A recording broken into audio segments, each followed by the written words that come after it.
Hello friends, welcome to Stock Star. तो आज के एपिसोड में हम चर्चा करने वाले हैं private sector bank IDFC first bank के बारे में। और जैसा कि आप जानते हैं कि हम किसी भी कंपनी को 5 भागों में एनालाइज करते हैं, जिनमें कंपनी के बारे में जानकारी, कंपनी के बिजनेस के बारे में जानकारी, कंपनी की फाइनेंशियल और इसके सेक्टर से जुड़ी हुई कंपनियों के साथ इसका कंपेयर, और अंत में जो स्टॉक्स का प्राइस है उसको चार्ट पर भी एनालाइज करते हैं। तो वीडियो को एंड तक देखें ताकि कंपनी के बारे में पूरी जानकारी आपको मिल सके। तो शुरू करते हैं दोस्तों। आईडीएफसी फर्स्ट बैंक, जैसा कि आप जानते हो दोस्तों, 2018 में आईडीएफसी बैंक और कैपिटल फर्स्ट को मिलाकर इस कंपनी की स्थापना, इस बैंक की स्थापना की गई थी, और इसका नाम आईडीएफसी और कैपिटल फर्स्ट के से जोड़कर बनाया गया। आईडीएफसी फर्स्ट बैंक का हेडक्वार्टर महाराष्ट्र मुंबई में है, जहां से कंपनी राष्ट्रव्यापी शाखा और इंटरनेट और मोबाइल के माध्यम से वित्तीय समाधान प्रदान करती है। आईडीएफसी बैंक किसी भी समय और कहीं से भी बैंकिंग को सरल और सुलभ बनाने के लिए टेक्नोलॉजी का उपयोग करते हुए बचत खाते, एनआरआई खाते, होम लोन, पर्सनल लोन जैसी बुनियादी सुविधाएं प्रदान करता है। बैंक कॉरपोरेट, पर्सनल और जो छोटे और जो सूक्ष्म उद्योग, जो हमारी एसएमईज हैं, और वित्तीय संस्थानों और सरकार को अनुकूल वित्तीय समाधान प्रदान करता है। आईडीएफसी बैंक आईडीएफसी लिमिटेड की एक सहायक कंपनी है। मार्च 2021 तक बैंक ने देश भर में तकरीबन 596 ब्रांच और 592 जो इसके एटीएम थे वो बैंक के द्वारा स्थापित किए गए। आईडीएफसी को अप्रैल 2014 को बैंकिंग विनियम अधिनियम 1949 की धारा 22 के तहत निजी क्षेत्र में एक नया बैंक स्थापित करने के लिए आरबीआई के द्वारा संवैधानिक मंजूरी दी गई।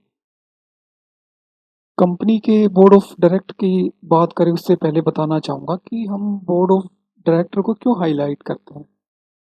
वो इसलिए ज़रूरी है कि दोस्तों, हम कंपनी में हिस्सेदारी खरीद रहे हैं, पार्टनरशिप कर रहे हैं, कि हमसे जो शेयर के द्वारा हम खरीदारी कर रहे हैं, तो हमें पार्टनर के बारे में, उसका बैकग्राउंड किस तरीके से काम करते हैं, उसके बारे में आपको ज़रूर इसकी नॉलेज होनी चाहिए। तो कंपनी के जो वी वैद्यनाथन जी हैं, वो कंपनी के एमडी और सीईओ हैं, और इस कैपिटल फर्स्ट और आईडीएफसी बैंक के मर्जर के बाद से ही वो इस पद पर कार्यरत है। और बताना चाहूँगा कि इनके बारे में दोस्तों, जो वी वैद्यनाथन जी हैं, तो श्री वैद्यनाथन जी जिन्होंने वर्ष 2002 से लेकर 2009 से आईसीआईसी बैंक में खुदरा बैंकिंग व्यवसाय का निर्माण किया था, और 2009 और 10 में ICICI Pru life insurance company के एमडी के तौर पर एमडी और सीईओ भी थे। और उन्होंने एक मौजूदा एनबीएफसी जो आईडीएफसी कैपिटल में हिस्सेदारी हासिल करने के लिए इतने बड़े समूह को छोड़ दिया था, तो वो इस आईडीएफसी फर्स्ट बैंक को लेकर अपनी जो इनकी प्रतिबद्धता है वो इनकी इनको दर्शाता है। और अभी हाल ही में कंपनी ने श्री वैद्यनाथन को की जो बैंक के एमडी और सीईओ के तौर के रूप की जो नियुक्ति है, उसको फिर से नियुक्त करने के लिए मंजूरी दे दी है, जो 3 साल के लिए प्रभावी होगी। और बोर्ड ऑफ मेंबर के बारे में अगर बात करें, संजीव चौधरी कंपनी के part time non executive chairperson और इंडिपेंडेंट डायरेक्टर, और डॉक्टर मिसिज वृंदा जागीरदार, जैसे हम आप देखते हुए भी होंगे कि काफ़ी इंटरव्यू आप लोगों ने इनके सुनेंगे, तो एक अच्छी इकोनॉमिक एडवाइज़र भी है, तो वो भी इसके बोर्ड में शामिल है। और Hemang Raja independent director, Ashish Kamat independent director, और परवीन बोरा इंडिपेंडेंट डायरेक्टर, और S Ganesh Kumar independent director, Ajay Sandhi non executive and non independent director और mister Vishal Mahadevia non independent director के तौर पर बैंक में कार्य करते हैं। बैंक में अगर शेयर होल्डिंग की अगर बात करें तो प्रमोटर कंपनी में मेजोरिटी शेयरधारक है, तकरीबन 36.52 की जो हिस्सेदारी है वो प्रमोटर के पास है और नॉन इंस्टीट्यूशन के पास कंपनी में 34.33% की हिस्सेदारी है और एफआई बैंक में 14.76% की हिस्सेदारी रखते हैं और अदर जो डीआई है हमारे वो बैंक में 10.18% की हिस्सेदारी रखते हैं और म्यूचुअल फंड कंपनी में 3.99% की हिस्सेदारी रखते हैं। बैंक की जो 65% की जो इनकम है वो इंटरेस्ट और discount on advance and bill के द्वारा होती है और 32.69% की जो इनकम है वो इनकम जो इन्वेस्टमेंट बैंक के द्वारा की जाती है उसके द्वारा होती है, तकरीबन 2.2% की है वो अदर बिजनेस से आती है। और कंपेयर करें प्राइवेट सेक्टर से जुड़े हुए बैंकों के साथ इसका तो टॉप 10 में बैंक का नाम आता है। मार्केट कैप आप देख पा रहे हो कंपनी का 32,374 करोड़ का मार्केट कैप है। तो फर्स्ट में तो आप देख ही पा रहे हो HDFC ICICI bank Kotak bank,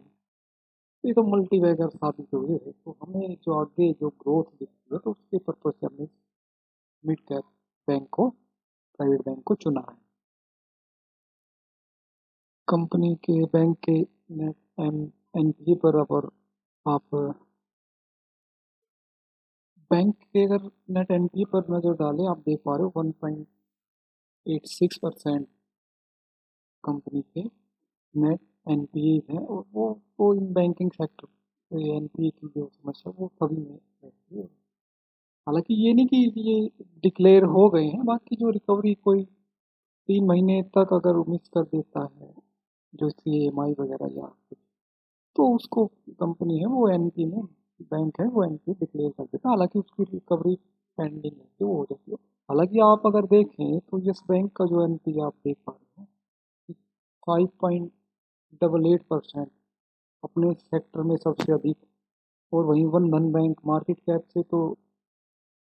ऊपर आता है IDFC फर्स्ट से, लेकिन इसके एनपीए देखिए आप 3.5% तो और ये आप देखिए EU स्मॉल फाइनेंस है तो इन सब से तो बैंक के जो नेट एनपी है वो काफ़ी कम दिख रहे हैं। और वही देख पा रहे हैं आप HDFC 0.40 के नेट एनपी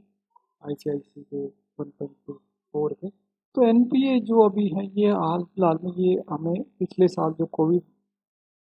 का जो समय था तो 2020 में तो ये कुछ का उसमें कुछ एक बैंकों के द्वारा मोरेटोरियम भी प्रोवाइड कराया गया था, तो ये उनको रिस्ट्रक्चरिंग की भी जो पहल थी वो की गई थी बैंकों के द्वारा, तो उसका असर इन पर आप देख पा रहे हैं। और जैसा कि आप जानते हैं बैंक की जो बड़ी इनकम है वो इंटरेस्ट के द्वारा होती है, तो इंटरेस्ट अर्निंग अगर देखें आप 15,968 करोड़ की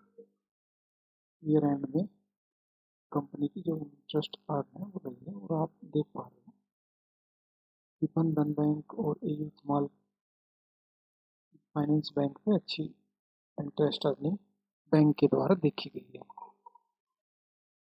और बैंक के प्रॉफिट की बात करें तो कम बैंक ने ईयर एंड में 483 करोड़ का प्रॉफिट दर्ज किया है। तो आप देख पा रहे हो यस बैंक तो वो तो अभी आपको पता ही है इसके एनपी इतने बड़े हैं तो उसने ईयर एंड में 3,488 करोड़ का लॉस दर्ज किया। और जो प्रॉफिट है ना केवल इसमें आप इसके ईयर ऑन ईयर अगर आप देखें कंपनी के प्रॉफिट को और कंपनी के नेट प्रॉफिट को साल ऑन साल कंपेयर करें तो आप इसको इस तरीके से भी देख सकते हैं कि कैपिटल फर्स्ट के अधिग्रहण के बाद जो कंपनी की जो लागत आई थी अधिग्रहण में जो खर्च किया था तो उस लॉस को रिकवर करके जो पिछले साल 2843 करोड़ का था और अभी जो करंट ईयर में जो प्रॉफिट 483 करोड़ का, तो कंपनी ने उस हिसाब से तकरीबन 3,400 करोड़ का प्रॉफिट दर्ज किया। तो इस तरीके से इसके प्रॉफिट को हम एनालाइज कर सकते हैं। और बैंक का जो इंटरेस्ट अर्न है, अगर उसको हम देखें तो उसमें आप लगातार आप देख पा रहे हो साल ऑन साल कंपेयर करें तो 2017 से तो उसकी जो इंटरेस्ट अर्निंग है वो आप तकरीबन डबल हो चुकी है, और प्री कोविड लेवल के आसपास बैंक की जो इंटरेस्ट अर्निंग है वो आ चुकी है। अभी स्टॉक्स के प्राइस को चार्ट पर एनालाइज करते हैं तो देख पा रहे हो दोस्तों, 2016 में 15 में आप लिस्टिंग के बाद से स्टॉक्स एक साइडवेज रेंज में एक दायरे में ट्रेड कर रहा था, और जो इसका जो दायरा था उसको कोविड पीरियड के दौरान इसने उसको ब्रेक किया, और स्टॉक्स ने तकरीबन 20 रुपए के आसपास के लो लगाए, और निचले लेवल से स्टॉक्स ने एक अच्छी तेजी दिखाई है। तकरीबन वहां से स्टॉक्स 3 गुना तक बढ़ चुका है। 70 के आसपास के स्टॉक्स ने उसके बाद से हाई लगाए थे, और अभी आप देख पा रहे हो कंटिन्यू एक राइजिंग अपर चैनल में स्टॉक्स चला हुआ है, और उस ट्रेंड लाइन को ही रिस्पेक्ट करके स्टॉक्स ने अभी अच्छा निचले लेवल से रिकवरी दिखाई है। और वॉल्यूम अगर देखें तो आप देख पा रहे हो स्टॉक्स में लिस्टिंग के बाद से ऐसी वॉल्यूम देखी गई है। तो जो इन्वेस्टमेंट के तौर पर मल्टीबैगर स्टॉक्स का अगर चुनाव करना चाह रहे हैं तो उस पर ये स्टॉक्स परफेक्ट लेवल पर अभी ट्रेड कर रहा है, तो बिल्कुल इस स्टॉक्स को अपने पोर्टफोलियो में आप